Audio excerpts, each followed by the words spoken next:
Hello friends, welcome to my YouTube channel. I am Gaurav Kumar and today we will discuss about superfluous expressions and slangs. क्या होता है superfluous expression and slangs? आज हम इस बात पे discuss करेंगे. तो what is superfluous expressions? तो superfluous का मतलब होता है अनावश्यक और expression का मतलब होता है अभिव्यक्तियाँ. मतलब अनावश्यक अभिव्यक्तियाँ. मतलब हमें किसी भी चीज़ में हमेशा याद रखना जो ग्रामर है, ग्रामर दो ही चीज़ों पे डिपेंड करता है कि कोई भी लाइन ज़्यादा से ज़्यादा हो सके तो छोटी हो और उस पर ग्रामर के रूल फॉलो करते हो. उस लाइन को हम परफेक्ट लाइन या सेंटेंस बोल देते हैं. तो ये सुपरफ्लुअस जो एक्सप्रेशन है वो इसी काम के लिए आता है कि हम कम वर्ड और तरीके के वर्ड, अच्छे वर्ड्स को ऐड करके हम अच्छा सा लिख दें. जैसे हमें आदत होती है, हम क्या बोल देते हैं, हम कितनी बार हम क्लास में होते हैं और टीचर ने कोई बात हमें समझाई, हम क्या करते हैं, हम बोलते हैं हमें समझ में नहीं आया तो हम तुरंत बोल देते हैं सर रिपीट अगैन. क्या बोला हमने? Repeat again. अब जरा खुद सोचो, जो यहाँ पे जो रिपीट वर्ड है, कौन सा वर्ड? रिपीट. रिपीट का मतलब क्या होता है? रिपीट का खुद का मतलब होता है दोहराना. और फिर हमने अगेन और लगा दिया, मतलब हमने दो बार कह दिया. मतलब क्या कह दिया? दोहराना, दोबारा दोहराना. तो मतलब दो बार तो नहीं लगा सकते हम. तो क्या हुआ? रिपीट का खुद का मतलब हो गया दोहराना और उसके साथ हम अगेन और लगा देते हैं तो वो वर्ड क्या होता है? वो डबल बार हम उस लाइन को बोल देते हैं. तो क्या करना, हमें रिपीट के साथ अगेन लगाने से बचना है. क्या करना है? अगेन हमें नहीं लगाना. उसी तरीके से जो कजन वर्ड होता है, इसका खुद का मतलब होता है चचेरे या ममेरे, भाई या बहन. इसका खुद में इतना मतलब होता है, लेकिन हम क्या करते हैं, हम बोलते हैं कजन ब्रदर, कजन सिस्टर. लेकिन क्या होता है, एक्चुअल में ये चीज़ गलत होती है. तो कजन के साथ हम कभी भी ब्रदर एंड सिस्टर नहीं जोड़ेंगे. ठीक है. फिर बात आती है कि स्लैंग्स क्या होता है. तो स्लैंग्स क्या होते हैं वो समझते हैं. स्लैंग्स का हिंदी में मतलब होता है बोलचाल में गड़बड़ी. कैसी गड़बड़ी? मतलब हम बहुत से वर्ड बोल देते हैं. हम बोल देते हैं इंग्लिश टीचर. क्या बोलते हैं हमने? English teacher. हम बोल देते हैं कि इंग्लिश टीचर को बुला लाओ. ठीक है. इंग्लिश टीचर का मतलब क्या हुआ? देखो, आप सोच रहे हो कि जो इंग्लिश है यहाँ पे, इंग्लिश यहाँ पे विषय है. इंग्लिश क्या है? विषय, मतलब अंग्रेजी है. और टीचर सब्जेक्ट, नाउन है यहाँ पे. पर एक्चुअल में क्या हुआ, जब आपने बोला इंग्लिश टीचर, तो यहाँ पे इंग्लिश सब्जेक्ट नहीं रह गया. वो क्या बन गया? वो बन गया एडजेक्टिव. क्या बन गया वो? एडजेक्टिव. कैसे बन गया एडजेक्टिव, उस चीज़ को मैं अभी आपको बताता हूँ. क्या हुआ, जो ये टीचर वर्ड है, ये जो टीचर वर्ड है वो आपका क्या है? नाउन है. क्या है आपका? नाउन है. नाउन के आगे क्या आता है? एडजेक्टिव आता है. ठीक है. तो नाउन से पहले क्या लगा है हमारा? एडजेक्टिव लगा है. ठीक है. ये बात इतनी समझ में आ गई. अगर ये हमें इसे सब्जेक्ट रखना था तो उसके साथ हमें ये एडिशनल नहीं जोड़ना था. ठीक है. तो क्या हुआ, ये हमारा क्या हो गया? ये हो गया हमारा गलत. कैसे गलत हो गया?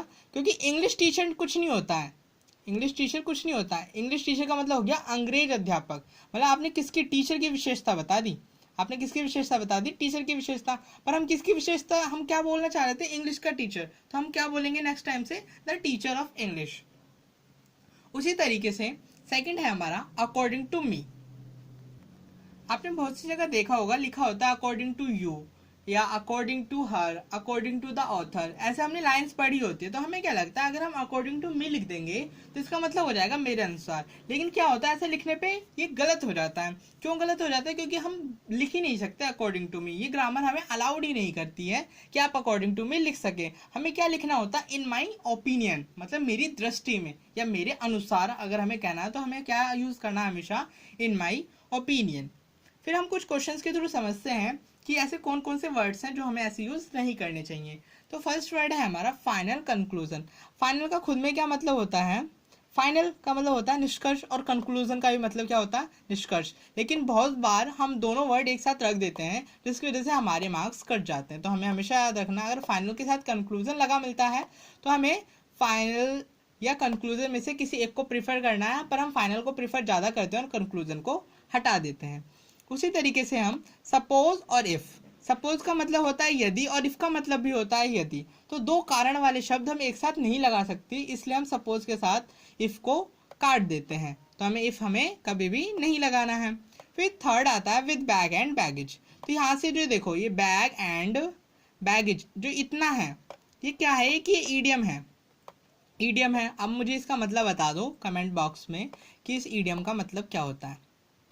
नहीं पता है, मैं बता ही दूंगा वैसे तो. बैग एंड बैगेज का मतलब होता है बोरिया बिस्तर समेत।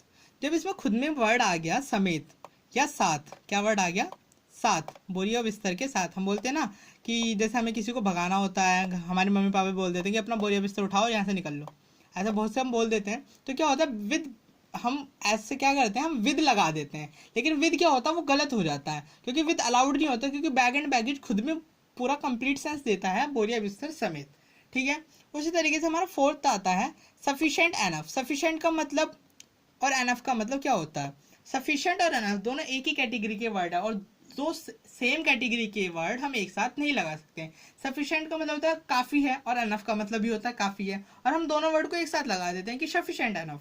लेकिन हमें क्या करना, हमें या तो हमें एनफ को प्रायोरिटी ज़्यादा देनी है, या फिर हमें किसको प्रायोरिटी देनी है, या फिर हमें सफिशिएंट को देनी है। पर मोस्ट ऑफ द केसेस हम एनफ को काट देते हैं और सफिशिएंट को रख लेते हैं। उसी तरीके से फिफ्थ आता है हमारा रिटर्न बैक। हमने अभी देखा था रीवर्ड वाले जो होते हैं उसका खुद में मतलब होता है दोबारा करना किसी भी चीज़ को। तो रिटर्न मतलब दोबारा, टर्न करना मतलब वापस करना। जब वापस करना हो गया तो उसमें हम बैक क्यों लगा रहे हैं, बैक का मतलब क्या होता है वापस। दो दो एक जैसे वर्ड हम नहीं लगा सकते, तो रिटर्न के साथ हम बैक कभी भी अलाउड नहीं कर सकते, तो रिटर्न के साथ बैक लगाने से हमें बचना है। तो ये था आपका session. So please like my channel, share my channel and comment also. Thank you for watching my video. Gaurav KR.